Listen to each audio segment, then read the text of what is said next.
Hello everyone! Welcome to our YouTube channel.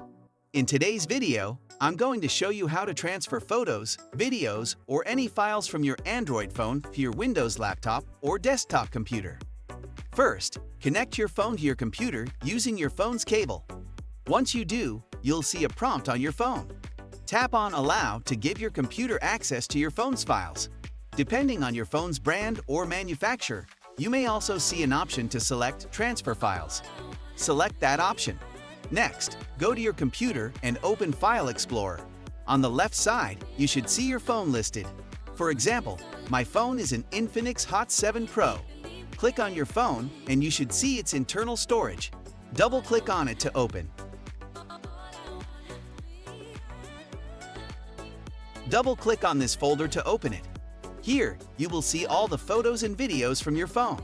Select the photos or videos you want to copy by clicking on them. Then, navigate to the folder on your computer where you want to paste the files. Right-click in the folder and select Paste. Now, you should see your photos or videos in the selected folder on your computer. That's how you can transfer files from your Android phone to your Windows 10 laptop or desktop computer. I hope this video was helpful.